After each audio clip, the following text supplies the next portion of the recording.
Ceci est une histoire tirée de faits réels. Madame Marielle. C'est votre tour, veuillez me suivre dans mon bureau. Ah enfin. Merci docteur, je vous suis. Je ne comprends pas. Pourquoi toutes les patientes exigent que ce soit toujours lui qui les reçoive? Et pourtant j'ai beaucoup plus d'expérience que lui. Il vient à peine d'arriver, et pourtant. Même le directeur lui confie les cas les plus graves. Je dois absolument savoir ce qui se passe dans cette clinique. Madame.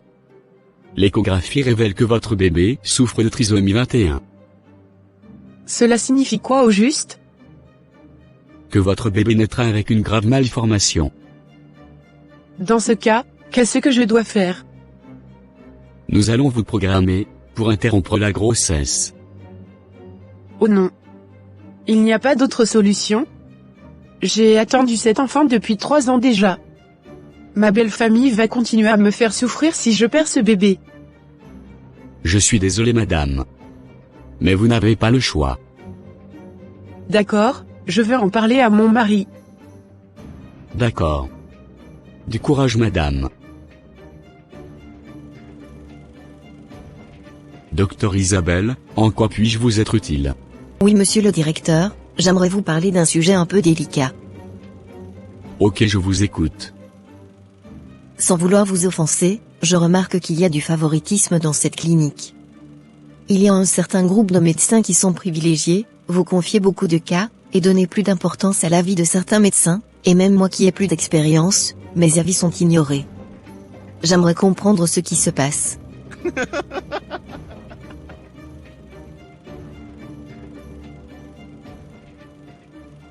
Qu'est-ce qui vous fait rire, docteur? C'est maintenant que vous vous réveillez de votre sommeil? Je pensais que vous n'allez jamais me poser la question. Ah bon? Expliquez-moi alors, monsieur. Voyez-vous, je n'ai que 36 ans, et je suis déjà propriétaire de 2 grandes cliniques réputées. Savez-vous comment j'ai fait? Oui, parce que vous êtes un excellent docteur. Vous êtes vraiment naïve, docteur Isabelle. Avez-vous envie de réussir comme moi? Oui, évidemment, monsieur le directeur. Êtes-vous vraiment prêt à tout pour ça?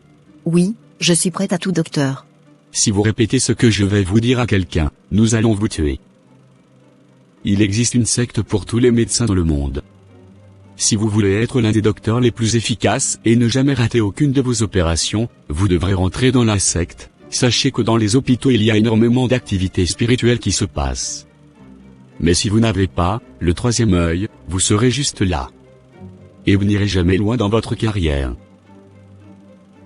J'ai entendu ces genres d'histoires une fois, mais je pensais que c'était l'invention des gens. Je vais y réfléchir. Non, maintenant que vous êtes au courant que je suis dans la secte, vous n'avez plus le choix pour réfléchir. Vous devrez intégrer aussi la secte. C'est vous-même qui êtes venu me demander comment ça se passe. D'accord, monsieur le directeur. Je suis partante. Que dois-je faire? Je vous enverrai la localisation de notre temple le soir. Vous viendrez avec vos cheveux, vos ongles, votre salive, et la poussière de vos pieds emballés ensemble. Vous verrez un costume apparaître chez vous ce soir. C'est celui-là que vous allez porter. D'accord, c'est compris. Enfin, moi aussi, je vais sortir ma tête de l'eau. Et oui, voilà qui a bien dit. De l'autre côté. Alors mon gars, n'oublie pas que d'ici la fin de ce mois, tu dois verser le sang de 9 embryons. Oui vraiment directeur. Je suis vraiment stressé. J'ai déjà réussi à mentir à une femme aujourd'hui, pour qu'elle interrompe sa grossesse. C'est parfois difficile de réussir à convaincre certaines femmes d'avorter. Elles sont là à pleurer d'abord. Il me reste encore 2 femmes à recevoir tout à l'heure, je leur dirai que soit l'enfant a la trisomie 21, soit que c'est une grossesse extra-utérine pour pouvoir les faire avorter. Je dois réussir à avoir ces 9 fœtus, d'ici 2 semaines. Ok, tu as intérêt à les convaincre, tu peux même leur faire peur avec toutes sortes de mensonges. Mais je te félicite, tu es rentré dans la secte, il n'y a pas longtemps mais, tu te débrouilles plutôt bien, pour amener ce qu'on te demande. Merci directeur. Ta collègue Isabelle aussi, va nous rejoindre ce soir. Je vois bien qu'elle était jalouse de mon succès. Ok, je serai là pour la guider. Quelques heures plus tard. Vite. Je dois me saouler, pour que le démon Lilith puisse prendre possession de mon corps, avant cette opération. Tu m'as appelé. Oui. J'ai une opération un peu délicate à faire. Ok, ouvre ton nombril pour que je puisse rentrer dans ton corps. Ok, prends possession de moi.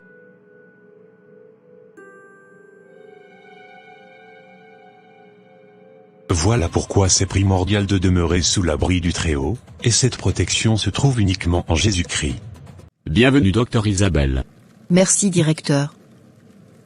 Bonsoir maître. Bienvenue parmi nous. Je vais t'expliquer les règles.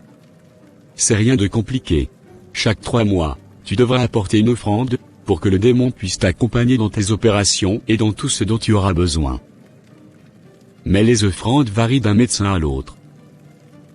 Toi, il faudra juste que tu apportes les placentas des femmes à qui tu accouches. De toutes les femmes? Il y a certaines femmes qui refusent de laisser leur placenta. Ne t'inquiète pas. Il te faudra au minimum 50 placentas chaque 3 mois. Ok, c'est compris. Et que ferez-vous avec ces placentas? Tu les offriras au démon de la médecine. Il est d'ailleurs sur le point de venir ici. Tu vas le rencontrer ce soir, et signer ton contrat. Bonsoir grand médecin. Es-tu d'accord avec le contrat? Oui. Parfait. Tu vas m'offrir au moins 50 placentas chaque 3 mois, et en échange je te donnerai la réputation de la sage-femme la plus compétente de toute la ville. Il te faudra boire beaucoup d'alcool et te saouler avant les interventions, comme ça je prendrai possession de ton corps, et c'est moi qui vais faire les opérations à ta place. Toi tu ne seras pas conscient dans ces moments-là. Mais si jamais un jour, ton sacrifice manque, ou a des défauts, je te punirai sévèrement. C'est compris grand médecin. Quelques mois plus tard. J'aimerais savoir si tu vas m'accompagner pour mon échographie demain. J'ai entendu parler d'une très bonne clinique, c'est là-bas que j'aimerais aller. J'aimerais bien ma chérie, mais j'ai une réunion importante demain. Il faudra que tu y ailles seule. Ok, pas de souci. Madame, félicitations, vous attendez des jumeaux. Oh merci beaucoup mon Dieu. Seigneur Jésus, merci pour ce merveilleux cadeau. Gloire à ton saint nom. 8 mois plus tard. Ma chérie. Je sais que tu te sens mal mais, fais l'effort pour qu'on prie avant que tu ne rentres dans la salle d'accouchement. Oui d'accord. Père Céleste. Il est écrit dans ta parole dans Exode 1 verset 19, que les femmes des Hébreux sont vigoureuses, et accouchent avant l'arrivée de la sage-femme. Par cette promesse que tu nous donnes dans ta parole, je prie Saint-Esprit que ce soit toi-même qui fasse accoucher ma femme. Que cet accouchement lui soit extrêmement facile. Et que tout œil maléfique contre elle et nos bébés d'Anne.7 hôpital soit détruit. Au nom puissant de Jésus j'ai prié. Amen. Amen. Selon ta parole dans Deutéronome 11 verset 24, au lieu que foulera la plante de mon pied, tu me le donnes. Parce que mes pieds ont foulé le sol de cette clinique, je décrète que je domine en ce lieu au nom de Jésus.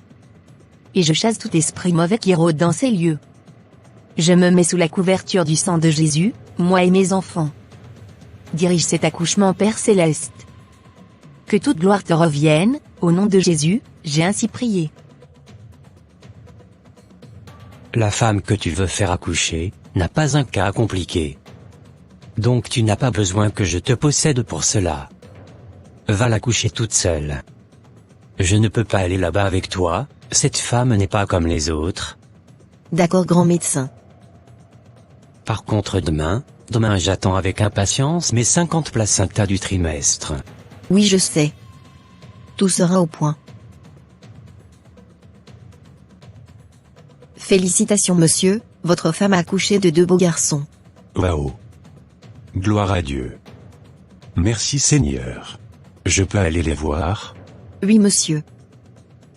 Ok, mais avant que vous ne partiez, j'aimerais vous demander de me remettre le placenta de ma femme, ainsi que le cordon ombilical des bébés. Je vous remettrai les cordons ombilicales, mais nous n'avons pas l'habitude de donner les placentas, nous avons une façon spéciale de les traiter avant de les jeter. Je comprends docteur, mais je veux quand même les récupérer. J'ai dit que non. Vous n'en avez pas besoin. Je vais me plaindre auprès de votre direction, si vous continuez à refuser docteur. Ok, j'ai compris, je vais vous les remettre. C'est qui ce foutu monsieur qui vient de foutre mes plans en l'air? 2 placentas. Il vient de me priver de 2 placentas. Alors que c'est demain je dois remettre les 50 que je dois chaque mois. Le pire c'est que je n'ai aucun autre accouchement de prévu pour demain. Comment vais-je faire? Je ne veux pas mourir jeune. Je comptais sur l'accouchement de cette femme pour avoir les 2 placentas qui manquent. Depuis que je suis rentré dans cette secte, je vis stressé, à l'idée de ne pas réussir un jour à réunir le nombre exigé. Et voilà que ce que je craignais vient de m'arriver. Je dois réfléchir à un plan pour tromper cet esprit. Le lendemain à minuit. Je viens prendre mon offrande. Les voici, grand médecin. Tout est au complet. Ok. Tout y est? Oui, les 50 sont bien là. Petite humaine. Tu penses pouvoir me tromper aussi facilement? Tu as mis 2 placentas de mouton dedans. Tu crois qu'on peut tromper un esprit comme ça? Je ne suis pas un être humain, je suis un esprit méchant. Tu vas me le payer. Oh. Pardon grand médecin. Est-ce que je ressemble à quelqu'un qui peut pardonner? Moi je ne pardonne aucune erreur. Donnez-moi une seconde chance. Il n'y a pas de seconde chance avec moi.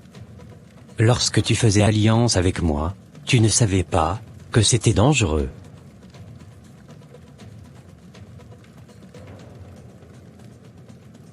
Éphésiens 5, 5, car, sachez-le bien, aucun impudique, ou impur, ou cupide, c'est-à-dire, idolâtre, n'a d'héritage dans le royaume de Christ et de Dieu.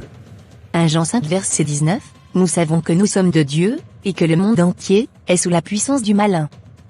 Nous les enfants de Dieu, nous avons vaincu les ténèbres, bannissons alors la peur et le doute, et dominons tout lieu au nom de Jésus-Christ. N'oubliez jamais de prier, avant d'aller dans un hôpital ou n'importe quel autre endroit, afin que Dieu vous guide. Le plus grand danger du monde, c'est de vivre sans Dieu. Merci d'avoir regardé cette vidéo, n'oubliez pas de liker et de vous abonner à la chaîne. Que Dieu vous bénisse. Amen.